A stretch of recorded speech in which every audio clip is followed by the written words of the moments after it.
Kondisi tangga yang sempit menjadi kendala bagi tim SAR untuk mengevakuasi korban. Setidaknya 25 orang dilaporkan terluka akibat benturan dan 1 diantaranya mengalami kejang.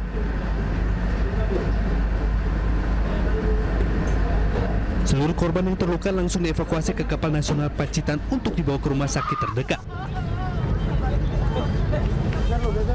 Sebelumnya, KM Alif Berkah terlihat miring dan nyaris terbalik usai menabrak karang di perairan Pulau Bokori, Kabupaten Konawe, Sulawesi Tenggara. Beruntung, seluruh penumpang berhasil ditenangkan oleh tim SAR dan ABK sehingga proses evakuasi 346 penumpang berjalan lancar.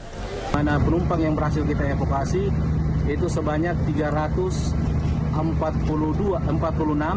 plus ditambah dengan ABK 6 orang, jadi total seluruh POB kapal tersebut berjumlah 352. Dan alhamdulillah semua ABK dan penumpang itu berhasil dievakuasi ke KN SAR Pacitan pada pukul 22.00 waktu Indonesia Tengah.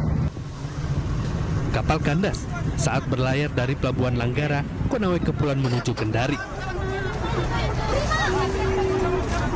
Dari Kendari, Sulawesi Tenggara, Mukhtarudin Ainus melaporkan.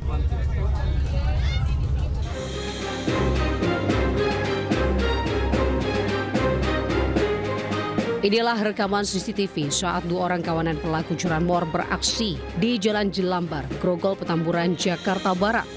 1 pelaku melakukan eksekusi, sedangkan 1 pelaku lainnya memantau situasi.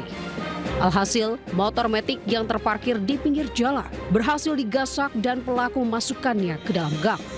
Warga yang mengetahui insiden langsung mengejar dan memukulinya hingga babak belur.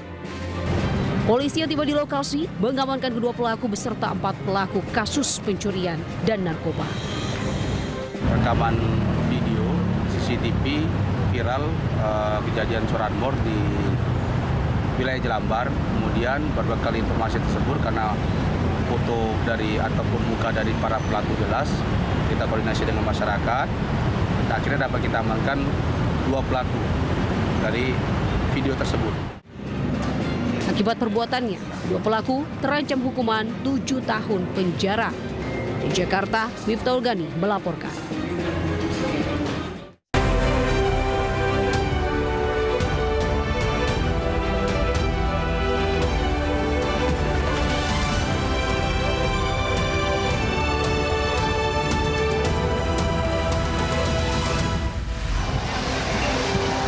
Kebakaran melanda area tempat penampungan bus Transjakarta bekas di Terminal Rawabuaya, Jakarta Barat.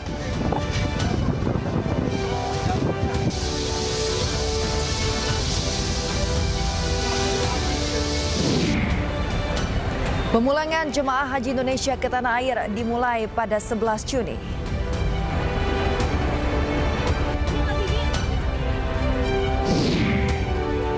Pemerintah resmi mencabut izin usaha pertambangan dari 4 perusahaan tambang nikel di Kabupaten Raja Ampat, Papua Barat Daya yang diduga melanggar AMDAL.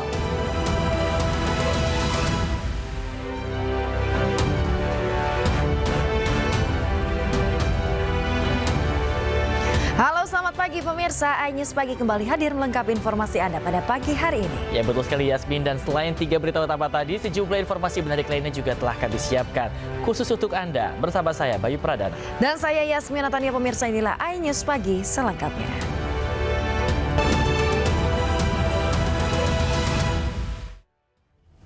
Kita awali iNews Pagi hari ini dari informasi kebakaran yang melanda area tempat penampungan bus Transjakarta bekas di Terminal Rawabuaya, Jakarta Barat. Diduga kebakaran disebabkan korsleting listrik pada salah satu bus.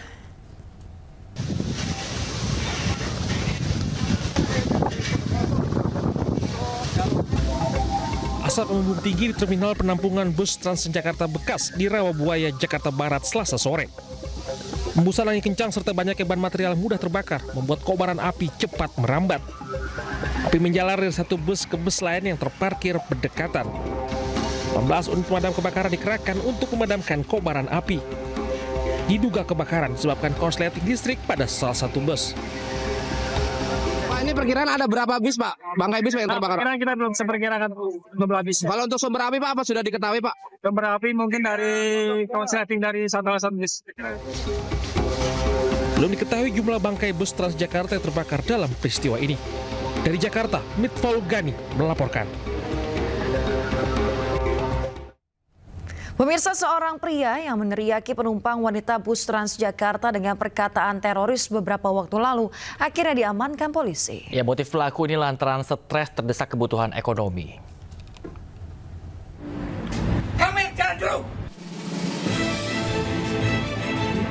JHP ditangkap polisi di tempat kosnya di kawasan Tanah Abang, Jakarta Pusat. Pelaku lanjut usia 69 tahun ini ditangkap karena melakukan tindak penganiayaan ringan dan meneriaki teroris kepada seorang wanita penumpang bus Transjakarta berinisial SL di halte bus Tanjung Duren, Jakarta Barat. Motif pelaku stres karena terdesak kebutuhan ekonomi. Senin pagi, korban datang ke Polsek dan akhirnya terjadi kesepakatan damai antara kedua belah pihak, dan pelaku minta maaf, korban juga telah memaafkan, dan akhirnya korban mencabut laporan polisi. Teroris! Perintah kamu! Apa bentuk dari kamu? Kami jalan dulu! Sebelumnya seorang wanita pengguna bus Transjakarta berinisial SL mendapat perlakuan rasis oleh pria lanjut usia usai dituding sebagai teroris di halte bus Transjakarta Tanjung Duren, Jakarta Barat. Video yang diunggah korban viral di media sosial.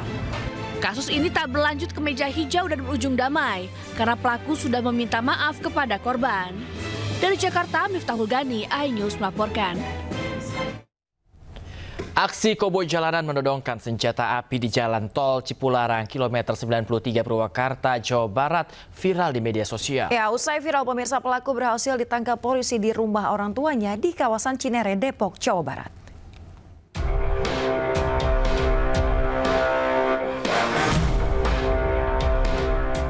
Aksi koboi jalanan kembali terjadi.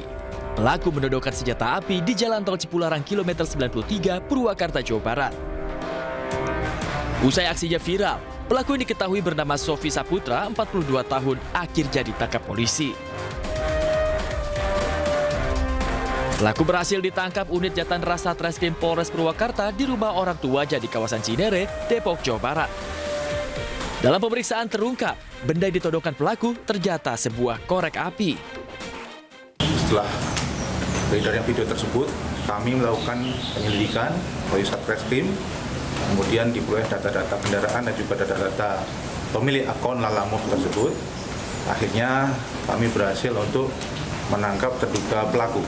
Satu korek api, ternyata korek api yang menyerupai senjata FN. Adapun peristiwa penodongan berawal dari pelaku yang tidak terima disalip oleh pengemudi lain. Pelaku pun terlibat cekcok hingga akhirnya menodongkan korek api yang menyerupai senjata untuk menakuti korban. Hingga kini pelaku masih diperiksa secara intensif di Mapolres Purwakarta. Dari Purwakarta, Jawa Barat, Irwan, iNews melaporkan. Pemirsa, satu anggota kelompok kriminal bersenjata yang diduga anak buah Egyanus Kogoya tewas dalam kontak tembak dengan Satgas Gakum Ops Damai Kartens di Kabupaten Jayawijaya, Papua Pegunungan.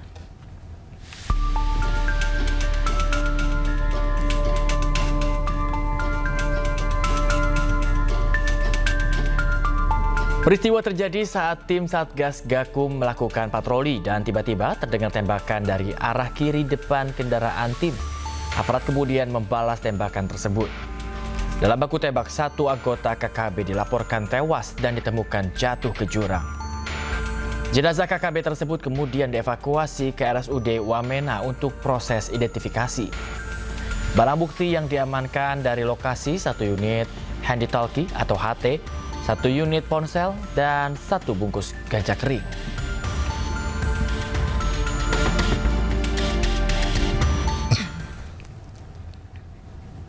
Pemerintah resmi mencabut izin usaha pertambangan dari 4 perusahaan tambang nikel di Kabupaten Raja Ampat, Papua Barat Daya. Dalam temuan di lapangan, 4 perusahaan tersebut ditemukan sejumlah pelanggaran lingkungan yang jaraknya dekat dengan wilayah geopark.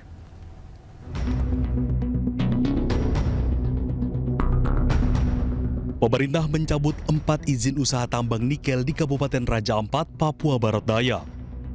4 perusahaan yang dicabut izin tambangnya adalah PT Anugrah Surya Pratama, PT Mulia Raymond Perkasa, PT KW Sejahtera Mining, dan PT Nurham. Menurut Menteri ESDM Bahlil Lahadalia, pencabutan izin usaha dilakukan karena melanggar aturan lingkungan. Selain itu, kawasan tersebut termasuk ke dalam kawasan geopark.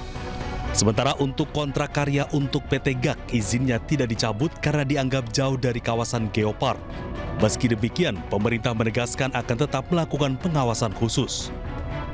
Nah, kaitannya dengan itu kami melapor kepada Bapak Presiden dengan mempertimbangkan berbagai hal. Bapak Presiden memutuskan, memperhatikan semua yang ada, mempertimbangkan secara komprehensif, dan Bapak Presiden memutuskan bahwa 4 IUP yang di luar Pulau GAK itu dicabut.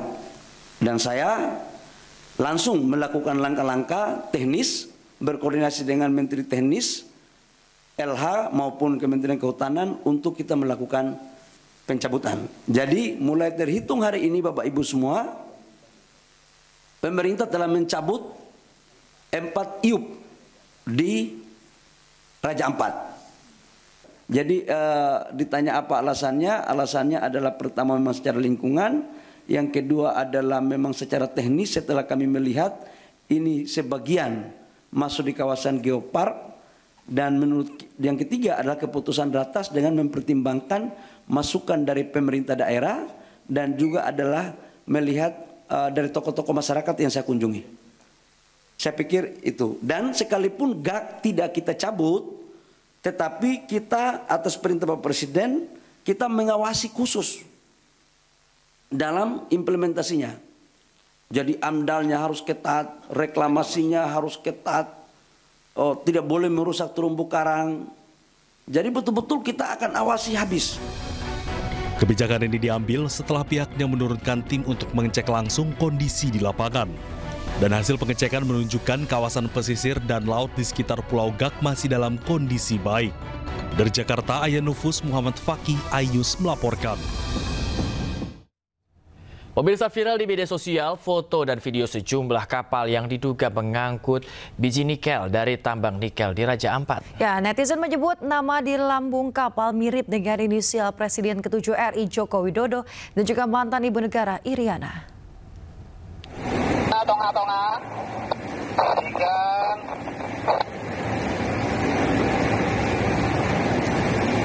pelan kasih maju lurus, Jokowi, maju lurus pelan, kencang air jaga, itu langsung melambung nanti di kopi.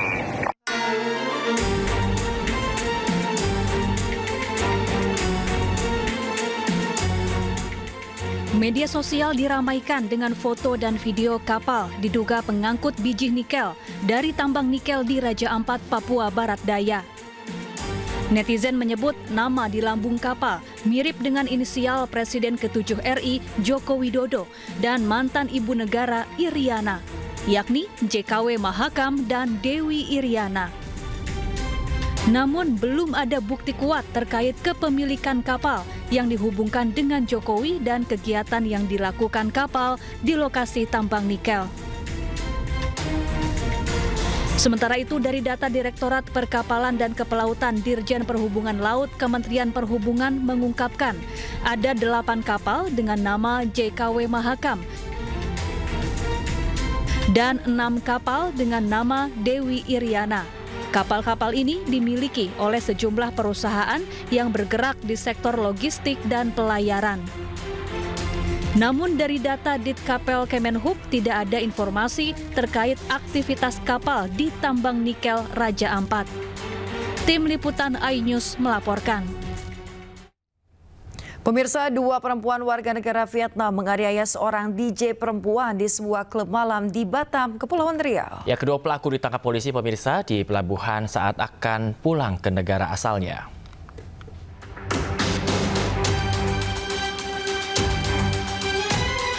Dua perempuan warga negara Vietnam terekam CCTV menganiaya seorang disc joki perempuan di halaman parkir sebuah klub malam di Batam, Kepulauan Riau. Korban kemudian melaporkan penganiayaan yang dialaminya ke polisi. Kedua pelaku lalu ditangkap saat akan kembali pulang ke Vietnam di Pelabuhan Feri Internasional Harbor Bay. Peristiwa bermula saat korban mendekati seorang pria yang duduk di meja kedua pelaku. Kedua pelaku merasa terganggu dan cemburu, kemudian beradu mulut dengan korban. Korban lalu dikejar dan dianiaya hingga terluka. Pelaku kedua merupakan warga negara Vietnam, perempuan inisial NTTT, ya, juga melakukan pemukulan terhadap korban ya, dengan menggunakan menjambak rambut korban, terlihat di parking area First Club Batam. Polisi juga berkoordinasi dengan Kedutaan Besar Vietnam untuk melacak keberadaan pria warga Vietnam yang menjadi saksi penganiayaan. Sementara pelaku ditahan polisi dan menjalani pemeriksaan intensif. Dari Batam, Kepulauan Riau, Gusti Yenosa, iNews melaporkan. Seorang mahasiswi tewas usai tertabrak mobil saat mengendarai sepeda motor di Tulang Bawang, Lampung. Usai menabrak kendaraan, korban sepeda motor dan minibus masuk ke dalam selokan.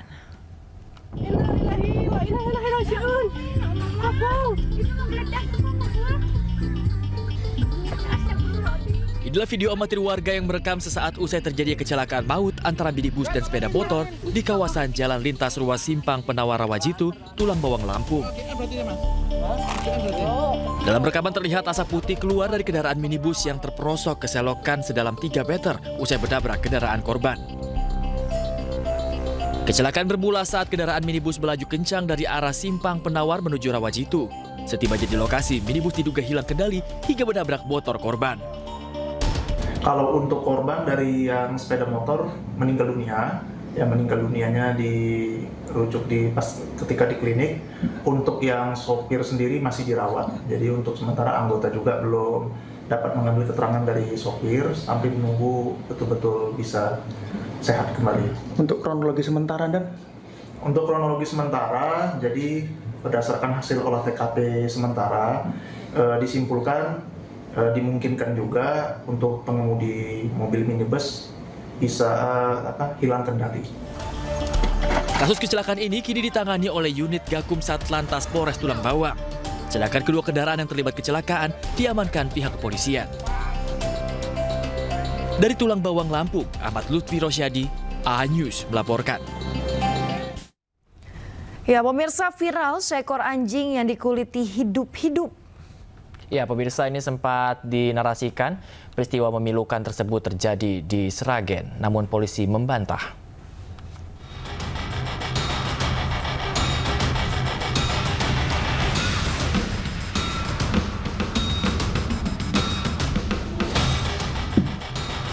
Video penyiksaan seekor anjing ini, pemirsa, viral di media sosial setelah diunggah seorang warga asal Sragen.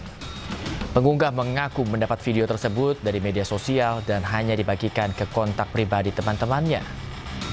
Namun tidak menyangka pemirsa video tersebut viral hingga menimbulkan kecaman dari warganet.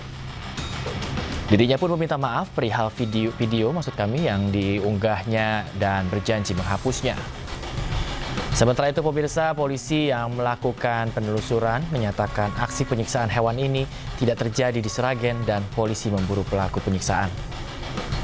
Para pelaku penyiksaan hewan bisa dikenakan Undang-Undang Nomor 18 Tahun 2009 tentang peternakan dan kesehatan hewan, khususnya pasal 69 dengan sanksi maksimal 4 tahun penjara.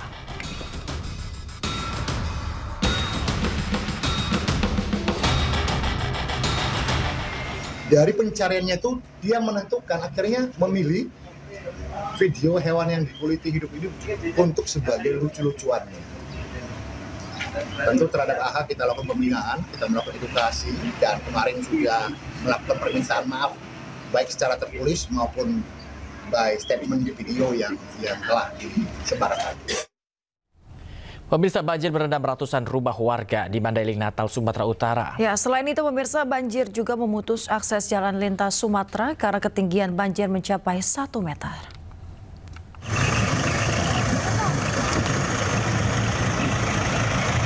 Ruas jalan lintas Sumatera di Kecamatan Natal, Mandailing, Natal, Sumatera Utara masih terendam banjir dengan ketinggian hingga 1 meter. Sejumlah kendaraan warga mogok saat menerobos banjir. Tidak hanya itu, Ratusan rumah warga terendam banjir di 3 desa di Kecamatan Natal, Mandailing Natal, Sumatera Utara. Banjir terjadi setelah wilayah tersebut diguyur hujan sejak Senin malam, membuat debit sungai Batang Natal meluap.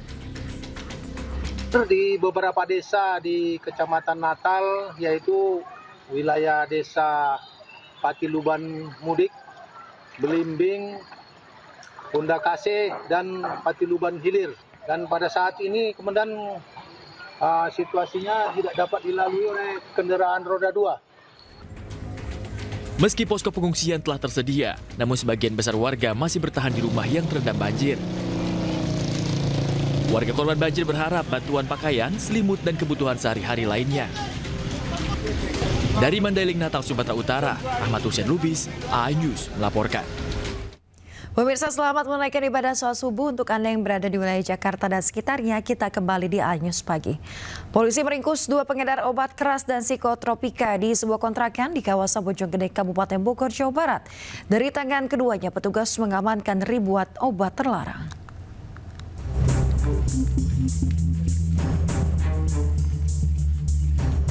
Sat Narkoba Polresta Bogor Kota menggeledah sebuah rumah kontrakan yang dihuni oleh 2 pengedar obat terlarang di kawasan Bojonggede, Kabupaten Bogor beberapa waktu lalu. Usai diperiksa, aparat pun mendapati ribuan obat keras jenis tramadol dan obat psikotropika jenis arpazolam yang disembunyikan di dalam kantong di area dapur. Penangkapan kedua pemuda bernama Mulya dan Mursal ini dilakukan petugas setelah meringkus salah satu pelaku di kawasan Tanah Sereal, Kota Bogor. Keduanya dijanjikan mendapatkan upah 2 juta rupiah untuk mengedarkan obat terlarang tersebut dari seorang bandar. Selain kedua pelaku, Senin siang polisi juga meringkus 54 tersangka lainnya yang berstatus sebagai pengedar barang haram dalam kurun waktu 2 bulan terakhir. Dan sudah ada 45 TKP yang mana kita bisa mengamankan 56 tersangka, 51 kasus narkoba. Dari tangan para tersangka, petugas mengamankan berbagai barang bukti narkoba, mulai dari sabu, tembakau sintetis, ganja, obat keras, psikotropika, dan ekstasi. Dari Bogor, Jawa Barat, Andi Firmansyah, iNews melaporkan. Pemirsa, seorang laki-laki ditemukan tewas di dalam sumur di Bangkalan, Jawa Timur. Evakuasi korban berlangsung dramatis selama 2 jam.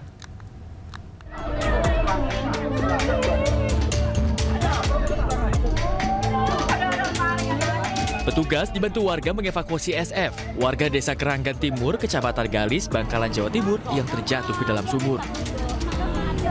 Evakuasi menggunakan peralatan seadanya, termasuk menggunakan tangga bambu.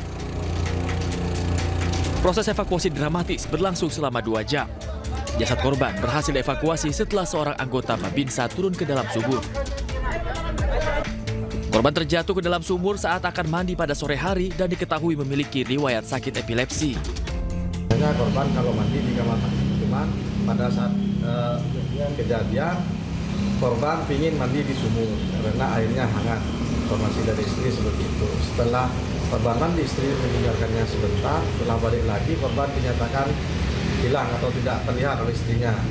Setelah mendekat sumur, ternyata korban sudah terjebur sumur dan tidak bergerak. Usai dikeluarkan dari dalam sumur, jasad korban kemudian langsung diserahkan ke pihak keluarga.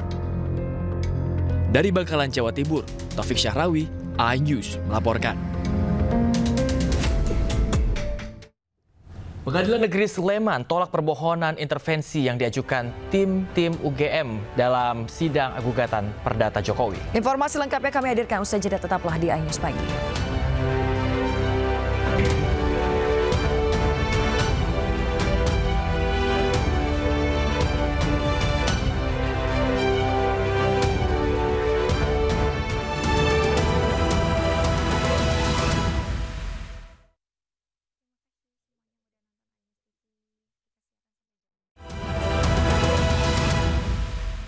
Ya, terima kasih Anda masih bersama kami di iNews Pagi. Pemirsa, Pengadilan Negeri Sleman tolak permohonan intervensi yang diajukan tim UGM dalam sidang gugatan Perdata Jokowi. Ya, pemirsa, hakim perintahkan pihak penggugat dan tergugat melakukan mediasi selama 1 bulan ke depan.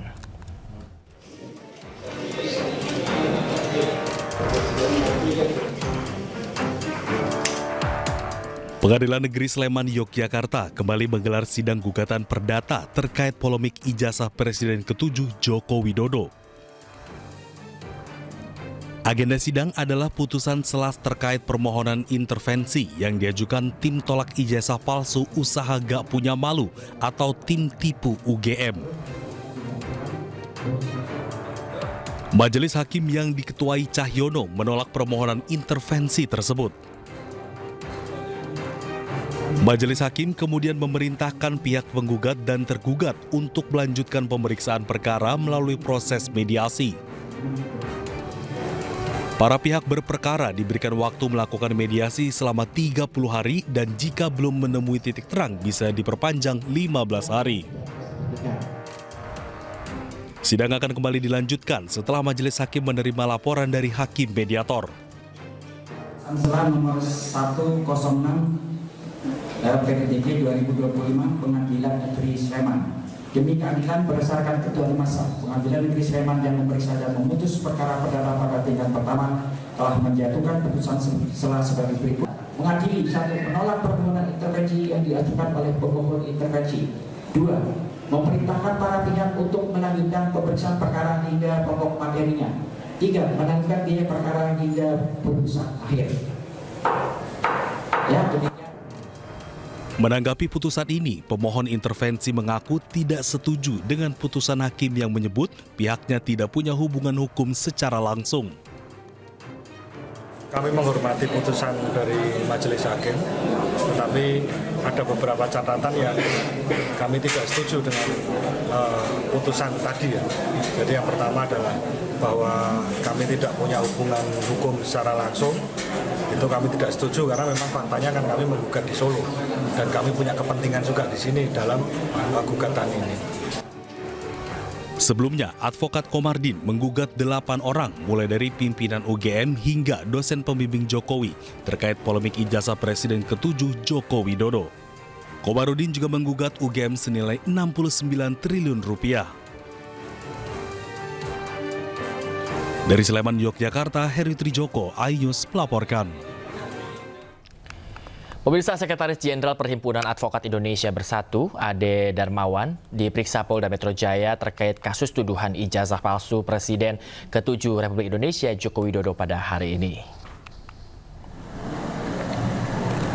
Ya, Pak. Ade Darmawan hadir setelah laporan polisi yang diusut Polres Metro Selatan dilimpahkan ke Polda Metro Jaya. Dalam laporan tersebut, beberapa tokoh dilaporkan di antaranya yaitu Roy Suryo, Rismon Hasiholan, dan juga ada Tifauzah Tian Suma dan juga Rizal Fadilah. Pradi Bersatu mendesak Polda Metro Jaya segera menaikkan status kasus dugaan penghasutan dan penyebaran berita bohong terkait isu ijazah palsu Jokowi. Kita tidak boleh berspekulasi di sini. Artinya, equalnya harus tidak menunggu-nunggu lagi.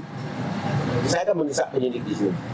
Nah, nanti bagaimana hasil pemeriksaannya di dalam, teman-teman, nanti saya akan sampaikan. Tapi pada dasarnya kedatangan saya mendesak Polda Metro untuk segera naik sidik.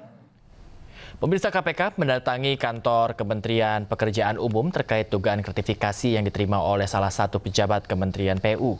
Meski sempat kaget, pemirsa, Menteri PU Dodi Hanggodo mengaku menyerahkan sepenuhnya proses penyelidikan ke KPK.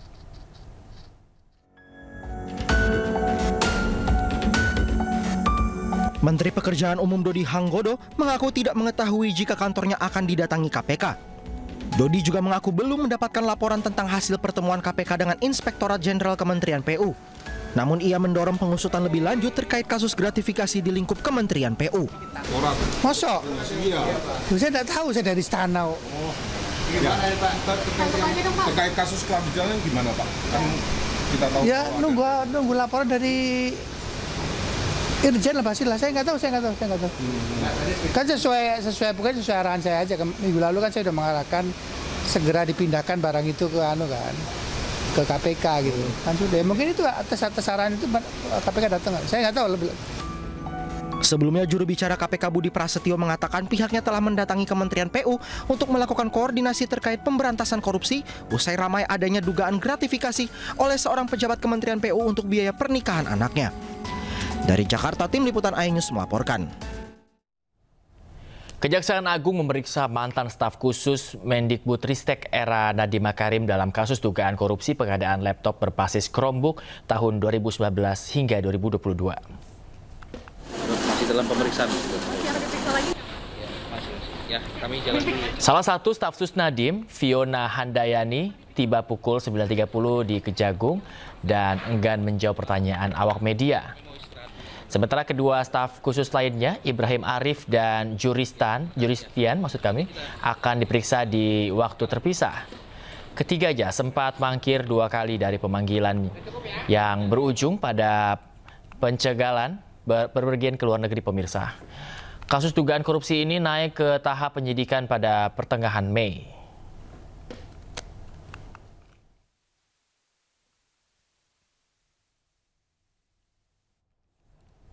Menteri Pendidikan, Kebudayaan, Riset, dan Teknologi 2021 hingga 2024 Nadiem Makarim angkat bicara terkait dugaan keterlibatan korupsi pengadaan laptop Chromebook. Sebelumnya, 3 staf khusus Nadiem Makarim dicekal berpergian ke luar negeri karena mangkir saat dipanggil penyidik Jaksa Muda Pidana Khusus Kejaksaan Agung.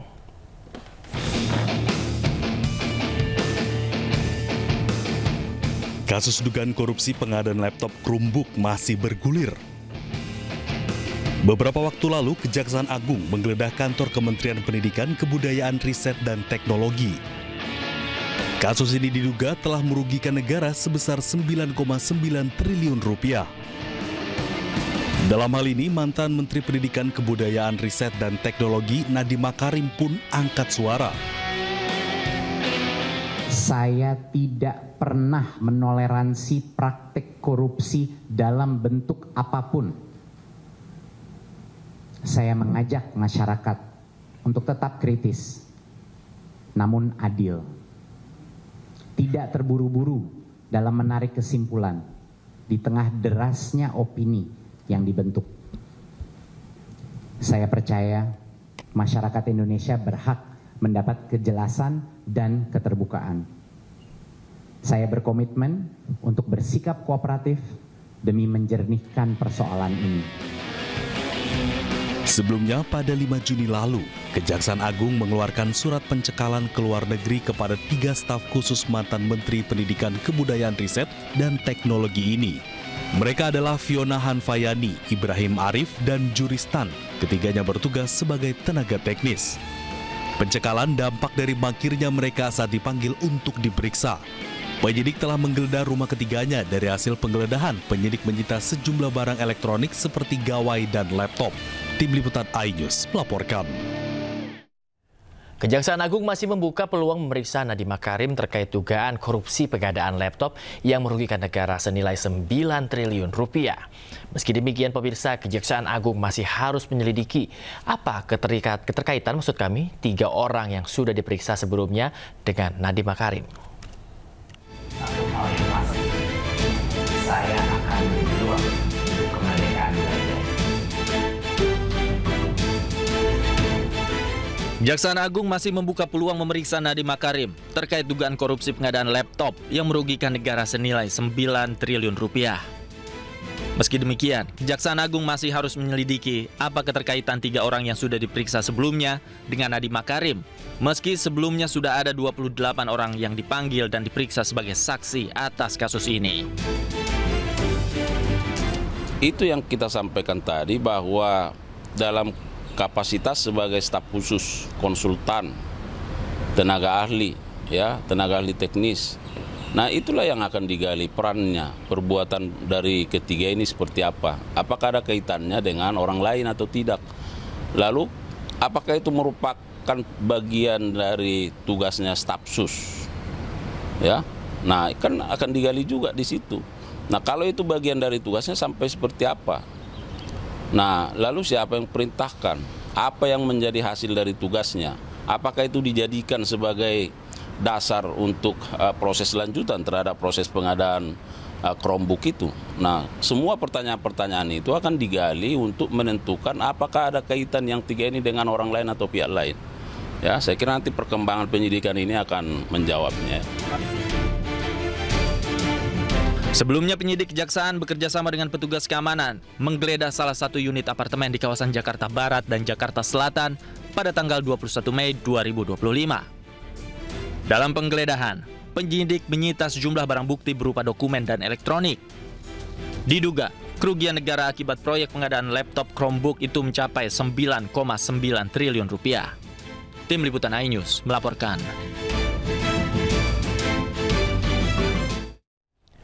Menteri Pendidikan Dasar dan Menengah Abdul Muti mengkritik tajam digitalisasi. Ia bahkan menyebut digitalisasi membuat manusia semakin culas. Di mana kita melihat sekarang ini teknologi digital itu ternyata tidak membuat manusia semakin cerdas, tetapi membuat manusia semakin culas. Yang disebut dengan virality virus atau virus viralitas, di mana orang itu ingin supaya viral, ingin supaya dia menjadi terkenal.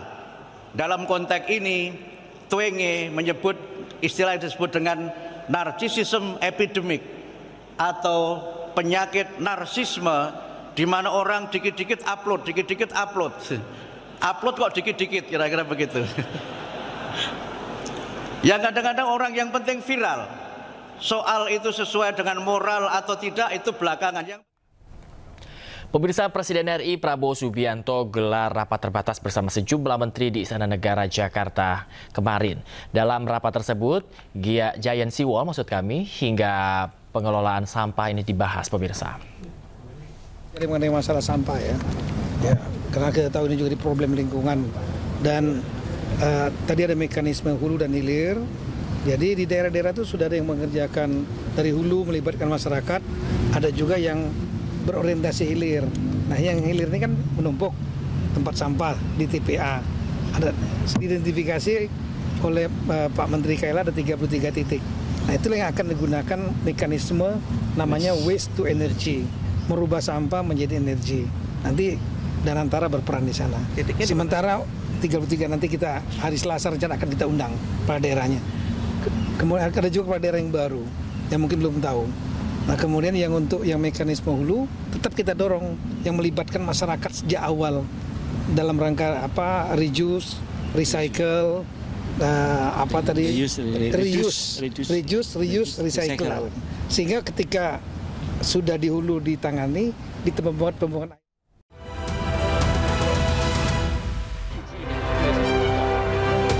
Indonesia menutup laga pamungkas grup C putaran ketiga kualifikasi Piala Dunia 2026 zona Asia dengan kekalahan 6 gol tanpa balas melawan Jepang.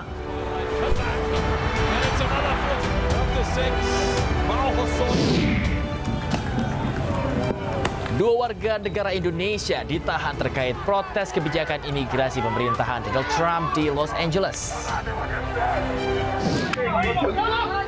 Pemerintah Israel mendeportasi aktivis iklim pro-Palestina Greta Thunberg setelah ditangkap di kapal Melbourne saat berusaha membawa bantuan memasuki Gaza.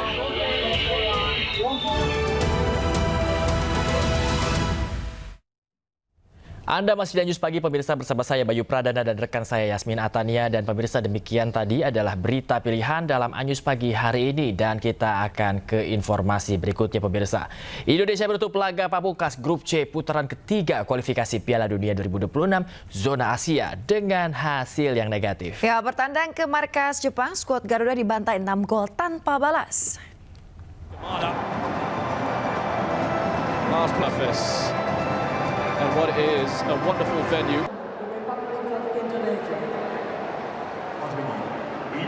Indonesia tumbang di markas Jepang di Stadion Suita Kota Osaka, Jepang pada laga pamungkas grup C putaran ketiga kualifikasi Piala Dunia 2026 zona Asia. Bermain dominan dengan dukungan penuh supporter fanatiknya, Jepang membuka gol pertama lewat Daichi Kamada. And it's the opener. By Shunsuke Mito. Spin on that. Into the part. Hanya berselang 4 menit, gawang Indonesia kembali kebobolan lewat Takefusa Kubo. Machino, back to Kubo!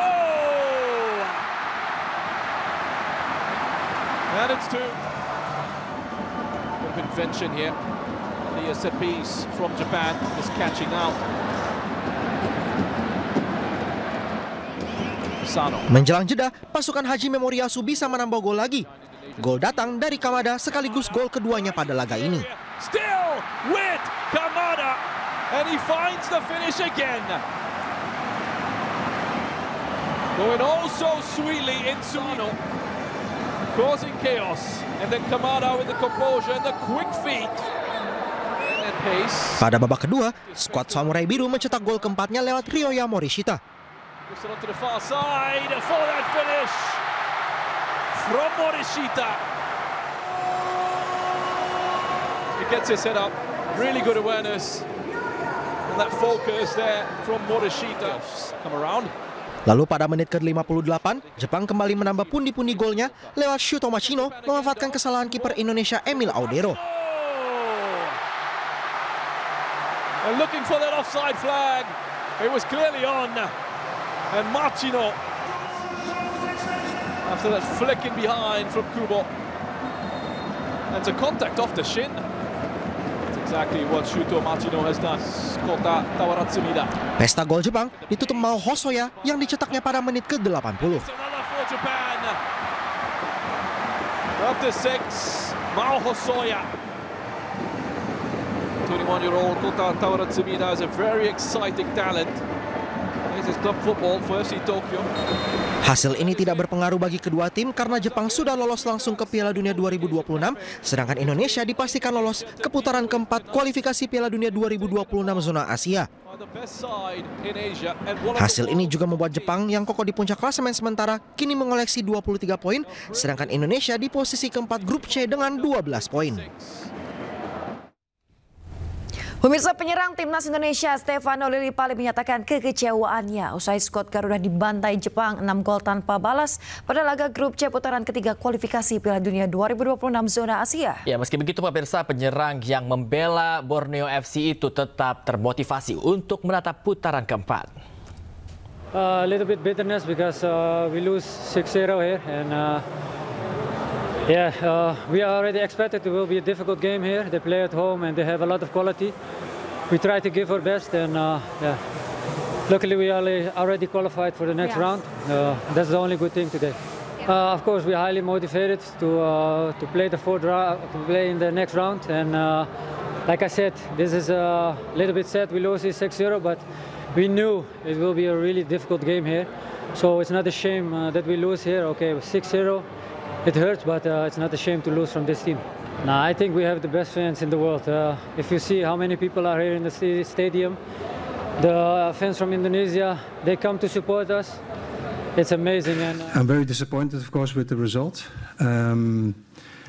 Also for the country, Indonesia, it's a deception, of course. But we need to learn from this situation. I think this is a very important learning moment. Individually, as a coach, but also as a team. We need to learn from this situation. And what else can I say? I think that they deserve to win. We were unfortunate that Ya, pemirsa, Takefusa Kubo menjadi pembeda dalam laga timnas Jepang melawan Indonesia yang berakhir dengan skor 6-0 bagi skuad Samurai Biru. Ya, sebagai kapten tim, Kubo sukses melakoni perannya sebagai katalisator tim dengan donasi 1 gol dan 2 assist.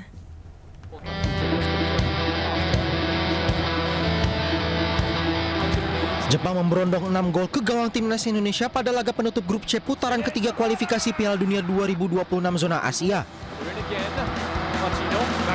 Kemenangan telak itu membuktikan reputasi skuad Samurai Biru sebagai salah satu tim elit Asia dan langganan Piala Dunia. Menjamu skuad Garuda Jepang memang unggul segalanya.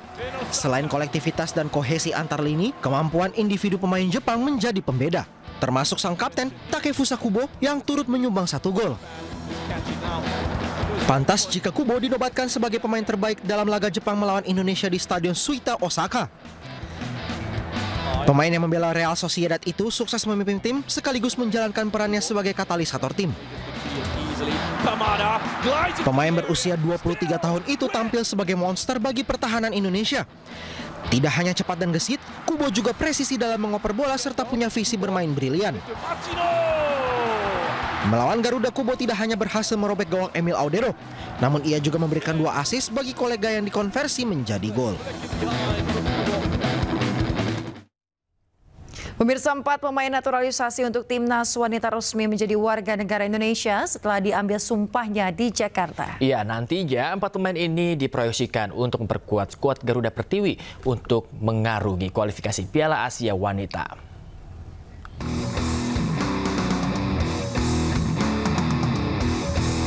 4 pemain naturalisasi untuk timnas wanita yaitu Emily Julia Frederica Nahon, Felicia Victoria Dezeu, Iris Joska Dero, dan Isa Gushe Warps resmi menjadi warga negara Indonesia. Keempatnya menjadi WNI setelah diambil sumpah dan janji kewarganegaraannya di kantor Direktorat Jenderal Administrasi Hukum Umum Jakarta Selatan pada Selasa siang. Para pemain asal Belanda ini mendapat proses naturalisasi karena memiliki darah keturunan Indonesia dari kakek atau nenek dari pihak orang tuanya.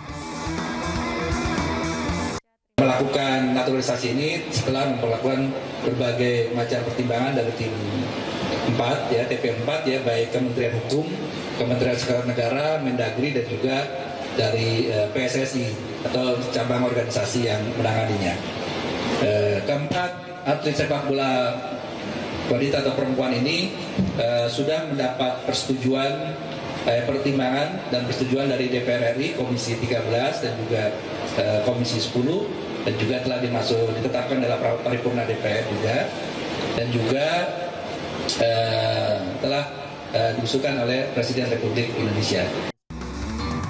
Keempat pemain ini diproyeksikan untuk memperkuat timnas wanita pada kualifikasi Piala Asia Wanita pada 29 hingga 5 Juli mendatang di Indonesia. Dengan diresmikannya keempat pemain ini menjadi WNI, diharapkan akan memperkaya komposisi pemain skuad Garuda Pertiwi serta membuka peluang untuk meraih prestasi internasional. Pemirsa, sebuah turnamen golf dengan kategori usia kembali diselenggarakan di Bogor, Jawa Barat. Ya, diselenggarakannya untuk ketiga kalinya, pemirsa. Turnamen ini diikuti ratusan peserta dari berbagai daerah.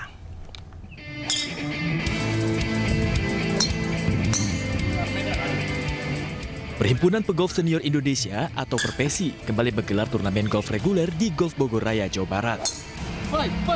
Dilaksanakan ketiga kalinya, turnamen kali ini diikuti hingga 163 pendaftar dan menjadikannya yang terbanyak.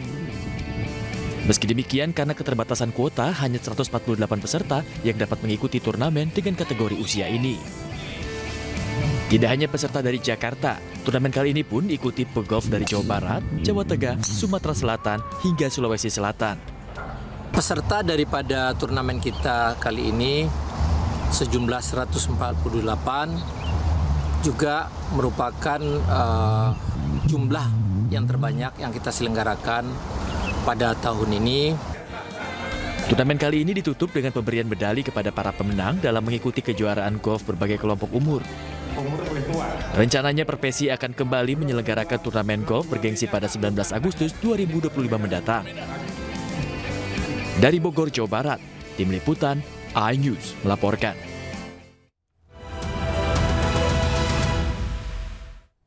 Anda kembali di iNews Pagi, pemirsa. Kebakaran melanda area tempat penampungan bus Transjakarta bekas di Terminal Rawabuaya, Jakarta Barat. Ya, diduga kebakaran disebabkan korsleting listrik pada salah satu bus.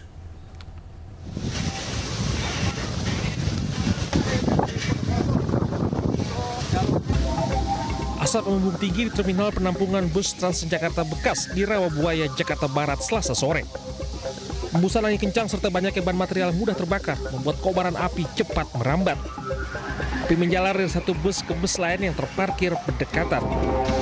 18 unit pemadam kebakaran dikerahkan untuk memadamkan kobaran api. Diduga kebakaran disebabkan korsleting listrik pada salah satu bus. Pak, ini perkiraan ada berapa bis, Pak? Bangkai bis yang terbakar? Kita belum bisa perkirakan berapa bis. Kalau untuk sumber api, Pak, apa sudah diketahui, Pak? Sumber api mungkin dari korsleting dari satu bis. Belum diketahui jumlah bangkai bus Transjakarta yang terbakar dalam peristiwa ini.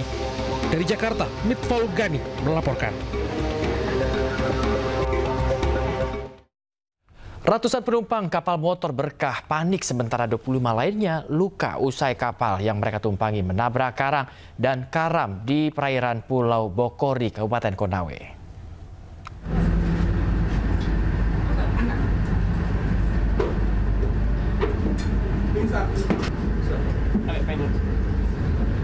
Kondisi tangga yang sempit menjadi kendala bagi tim SAR untuk mengevakuasi korban. Setidaknya 25 orang dilaporkan terluka akibat benturan dan 1 diantaranya mengalami kejang.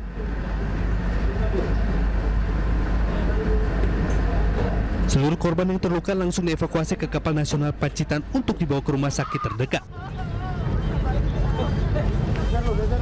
Sebelumnya, KM Alif Berkah terlihat miring dan nyaris terbalik usai menabrak karang di perairan Pulau Bokori, Kabupaten Konawe, Sulawesi Tenggara. Beruntung, seluruh penumpang berhasil ditenangkan oleh tim SAR dan ABK sehingga proses evakuasi 346 penumpang berjalan lancar. Mana penumpang yang berhasil kita evakuasi itu sebanyak 346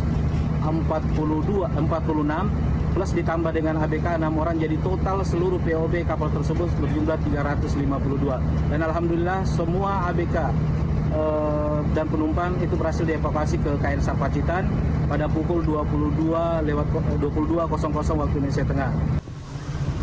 Kapal kandas saat berlayar dari Pelabuhan Langgara, Konawe Kepulauan menuju Kendari. Dari Kendari, Sulawesi Tenggara, Mukhtarudin Ainus melaporkan. Pemirsa, pemulangan jemaah haji Indonesia ke tanah air akan dimulai pada 11 Juni 2025 setelah menyelesaikan puncak prosesi ibadah di Arafah, Musdalifah dan juga Mina.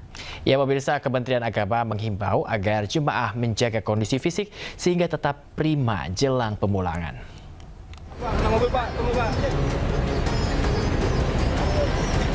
Pemulangan jemaah haji Indonesia ke tanah air akan dimulai pada 11 Juni 2025 esok. Sebelumnya, para jemaah telah menyelesaikan puncak proses ibadah di Arafah, Musdalifah, dan Mina, dan kini seluruh jemaah bersiap memasuki fase akhir ibadah. Tercatat sebanyak 7 kloter yang pulang ke tanah air pada 11 Juni. Mereka merupakan jemaah gelombang pertama yang tiba di Madinah pada awal Mei 2025.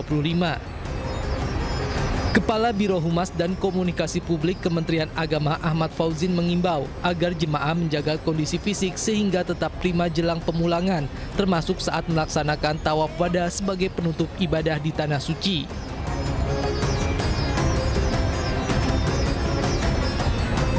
Jemaah diharapkan mempersiapkan diri dengan baik, termasuk menjaga kesehatan agar tetap fit hingga proses pemulangan selesai. Menjelang keberangkatan, seluruh jemaah melaksanakan tawaf wada sebagai penutup ibadah di Tanah Suci. Kami imbau agar pelaksanaan tawaf dilakukan dengan tenang, penuh kekhusyuan, serta memperhatikan kondisi fisik dan cuaca.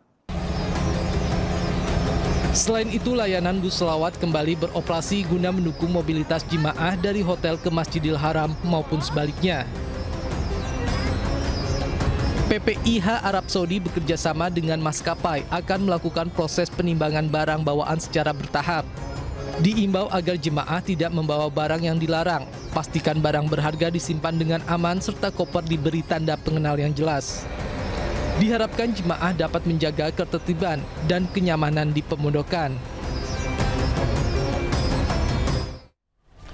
Pemirsa, musim haji sudah hampir berakhir, tapi ini bagi para jemaah rasanya tidak lengkap jika tidak membawa buah tangan ke tanah air. Nah, kira-kira pemirsa di mana para jemaah berbelanja oleh-oleh untuk keluarga tercinta? Berikut liputannya untuk Anda.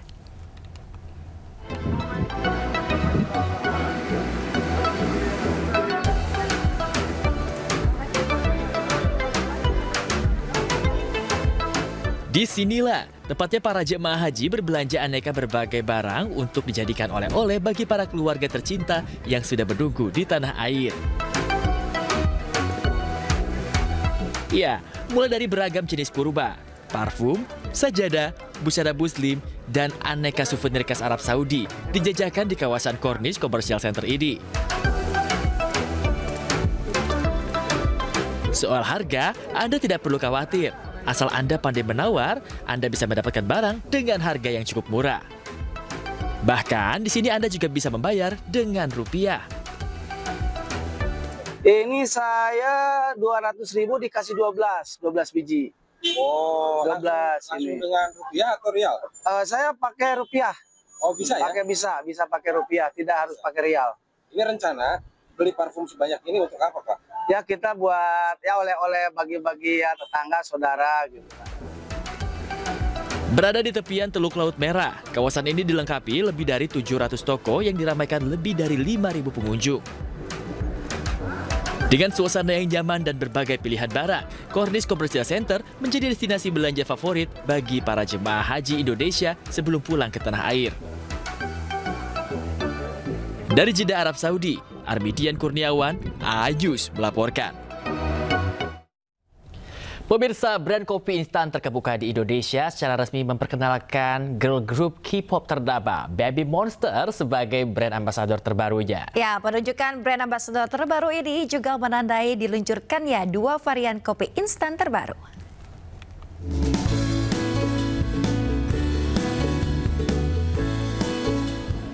Brand kopi terkemuka di Indonesia, Good Day, secara resmi menggandeng dan memperkenalkan girl group K-pop ternama asal Korea Selatan, Baby Monster, sebagai brand ambassador K-pop pertama untuk lini Good Day Latte.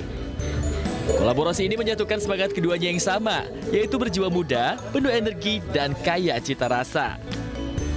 Melalui kolaborasi ini, kopi Good Day juga meluncurkan 2 varian baru dari lini produk Good Day Latte, yaitu Good Day Latte Original, latte dengan rasa yang kaya dan lembut dengan aroma yang khas yang cocok bagi pecinta kopi klasik.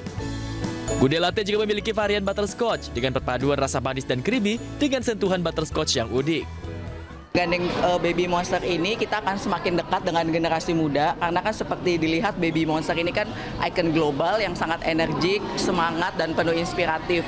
Dan kami ingin menggabungkan nilai-nilai dari kopi Good Day dan Baby Monster ini dan menjadikan suatu campaign yang sangat excited dan sangat cocok untuk generasi muda. Dengan mengusung tema kampanye Have a Good Day with Baby Monster, Good Day juga ingin menampilkan para member Baby Monster sebagai wajah baru dari lini Good Day Latte yang merepresentasikan berbagai karakter yang unik. Jadi lebih semangat aja gitu Kak, kalau misalkan aku sebagai Monstis, fansnya Baby Monster dan aku suka ngopi, jadi kayak kalau denger, apalagi kalau dengerin musik Baby Monster nih sambil minum kopi itu jadi lebih mood aja gitu, punya mood booster tersendiri kayak gitu. Sesuai dengan tagline-nya, karena hidup perlu banyak rasa, kopi Good Day terus mendorong generasi muda untuk menjalani hari dengan penuh semangat dan berani untuk mengekspresikan diri sendiri. Dari Jakarta, Steven Patidaba, Rizky Yulianto, Ayus melaporkan.